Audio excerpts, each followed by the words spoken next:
Um grande olá para você, meu querido aluno do primeirão.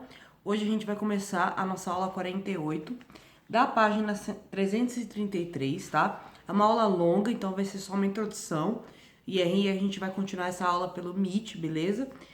Pessoal, é uma aula que fala sobre o Atlântico Sul, a África e a América, como que havia esse trânsito, né, entre a África e a América no período colonial, principalmente da América e da África. Vale lembrar que a África e a América passaram a ser colonizadas como parte do processo de formação das monarquias nacionais na Europa, ou numa visão mais historiográfica do começo da história do capitalismo, né? Então, primeiro tópico, com o uso sistemático de escravizados na América, o tráfico negreiro passou a ter importância cada vez maior no Oceano Atlântico. Na África, os principais locais de embarque de escravos eram o Golfo de Guiné, área conhecida como Costa dos Escravos na África Ocidental, o litoral do Congo e Angola, não por um acaso, locais que foram colonizados e dominados pelos portugueses. Inicialmente monopolizado por Portugal, o comércio de escravizados assistiu ao aumento da presença dos comerciantes ingleses e holandeses no litoral africano a partir do século XVI.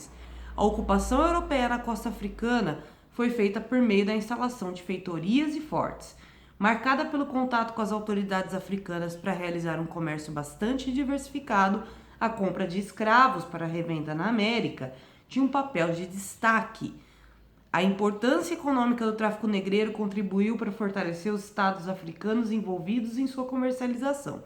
O Reino do Congo, desde o século XVII, adotou o cristianismo como forma de estreitar os laços com a Europa, se fortalecer diante dos vizinhos. Até o século XVIII, ligava-se intimamente ao comércio de cativos com os europeus, fortalecendo reinos de Daomé, Ashanti, Oyo Benin e o Golfo de Guiné. O modelo tradicional de escravidão africana, ainda que antes do estabelecimento do tráfico para a América, era chamado de escravidão doméstica ou linhagem, quando o escravo se juntava a um grupo familiar ou ao qual pertencia ao seu proprietário. O cativo poderia reobter sua liberdade à medida que se integrava à estrutura da família ou do seu modo de vida. Então vamos lá, né? Vamos lá, porque esse assunto é um assunto bastante interessante e é um assunto assim bem complexo, né? Por mais que muita gente diga que na África já havia escravidão, e isso realmente é um fato histórico, a dinâmica da escravidão dentro da África era totalmente diferente, porque ela lembra muito a escravidão antiga, né? Que é aquela escravidão por dominação, que os romanos fizeram, que os gregos fizeram, né? Que os egípcios fizeram, dentre outros, né? Então, um povo guerreiro que domina um outro povo, e esse povo que foi dominado passa a ter que prestar serviços para o povo que o dominou.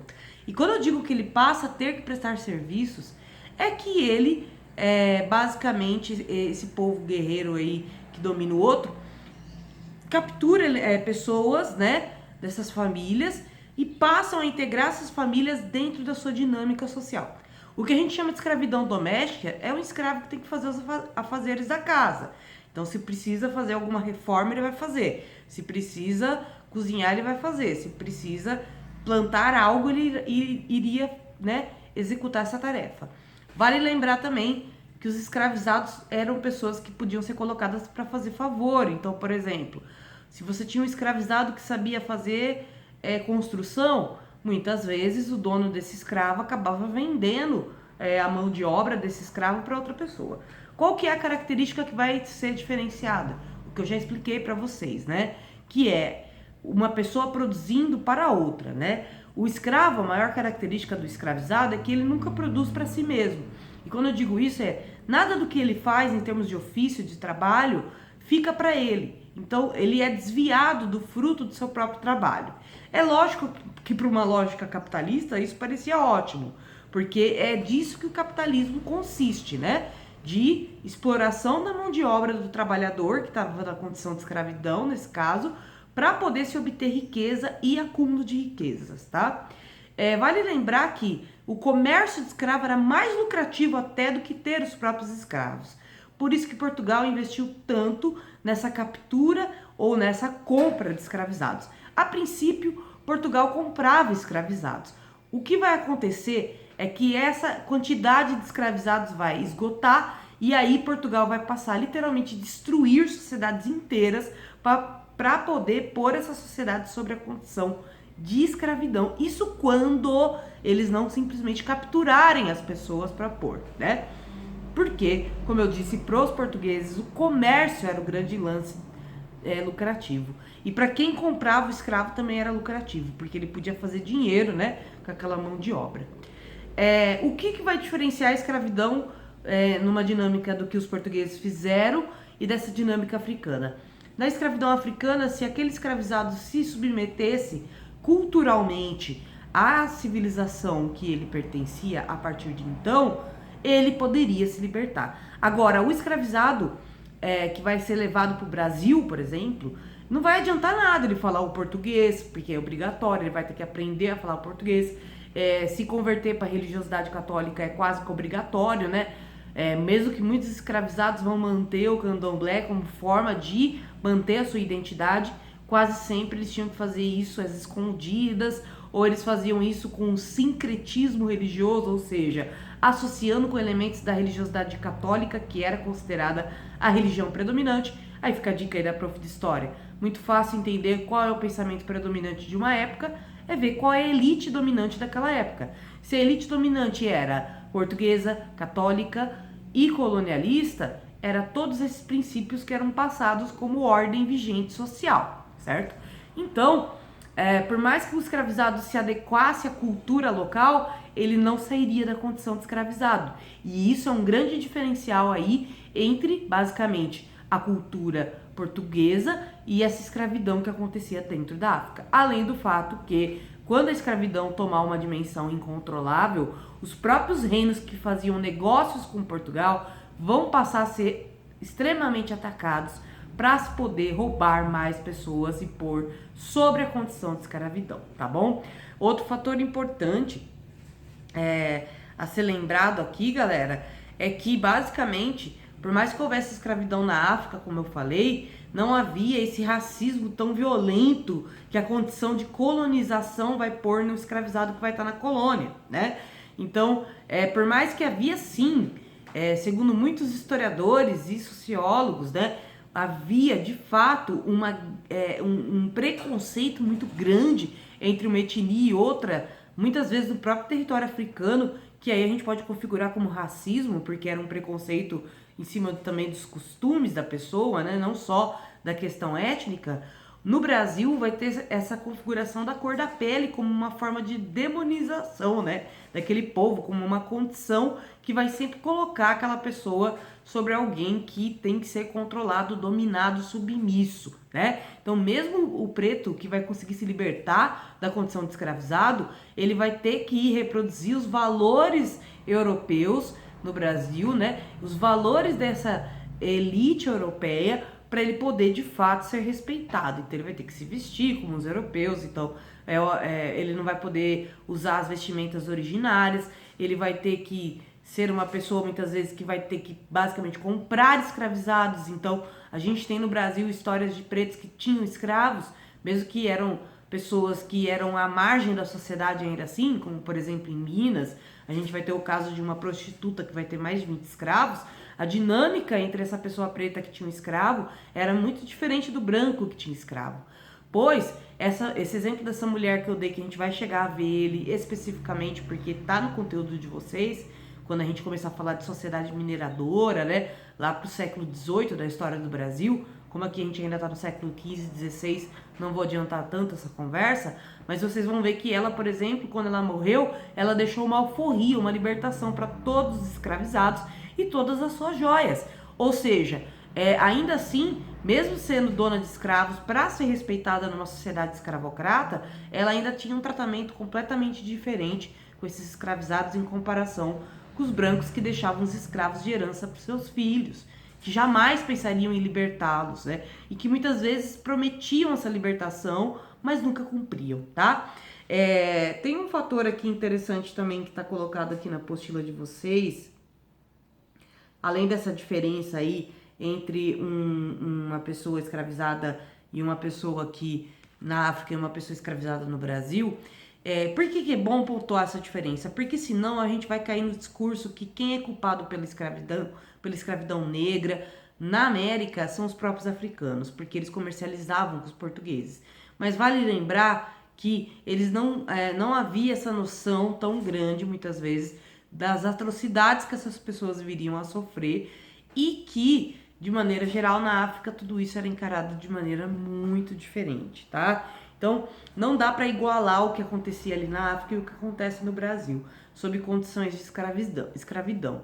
Na África, por mais que o escravizado estava ali na condição de dominado por uma outra etnia, ainda assim ele estava no território dele, ainda assim as religiosidades coincidiam em alguns elementos, a língua muitas vezes era parecida, pois o Yorubá era uma das línguas mais faladas, então ele se sentia pertencente àquela sociedade, mesmo que sob condição de escravidão, o que é muito diferente de um escravizado trazido forçadamente para a América, que ao chegar aqui mudam o nome dele, mudam sua língua, forçam a mudar a sua religiosidade, ou seja, tiram a identidade daquela pessoa para fragilizar ela não sabe nada daquele território, então ela vai literalmente se adaptando ao território aos poucos, tá?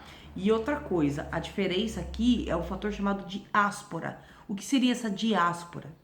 Diferente da escravidão que era feita dentro da África, onde os membros da família não eram separados, na escravidão da configuração portuguesa, a primeira coisa que se faz quando se chega aqui no Brasil, além de você mudar a identidade da pessoa e trocar o nome dela como sinônimo de aqui você não é aquela pessoa que você era na África, então pouco importa se você era alguém importante lá ou não, e isso era extremamente violento por si só, né? Fora outros rituais de introdução, pois, por exemplo, muitos senhores de escravos gostavam de, logo que compravam escravos, espancar o escravo ou cometer atos de violência sexual, tanto em homens quanto em mulheres, para poder mostrar quem dominava aquela relação, para fragilizar aquelas pessoas e humilhá-las. Então, literalmente havia um terrorismo muito grande. Além de tudo isso, tinha a diáspora africana, que consistia em separar os membros da família.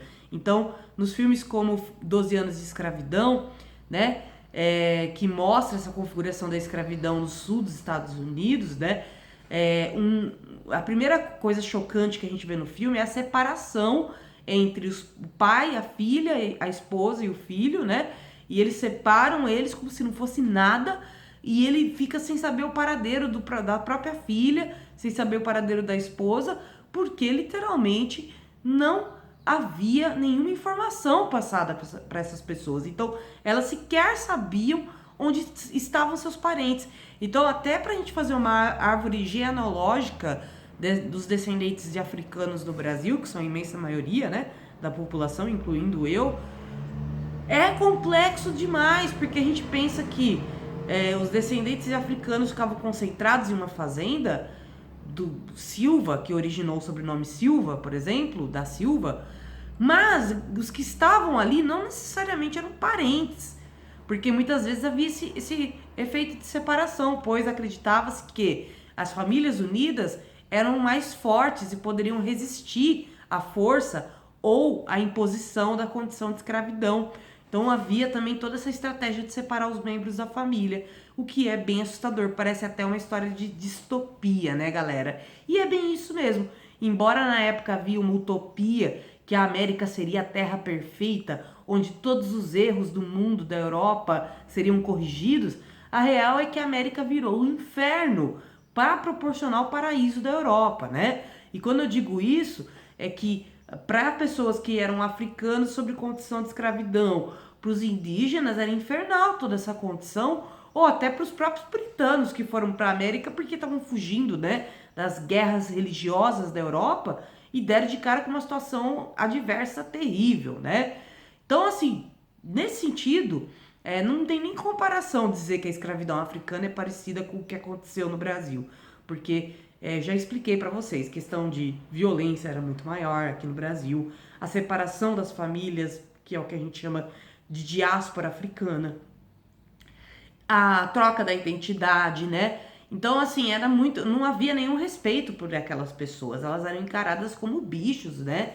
E de certa maneira, a única maneira dessas pessoas africanas de sobreviver num país que separou os membros da sua própria família e que você sequer sabe o paradeiro dos seus irmãos, dos seus pais ou até dos seus filhos, era cantar muitas vezes durante a produção. E o que hoje a gente meio que é o ritmo que se pareceria com o samba, porque remetia aos ritmos africanos, remetia os rituais africanos, as festas, os festejos, e também trazia um pouco daquela sensação de passar um pouco da saudade da África, né?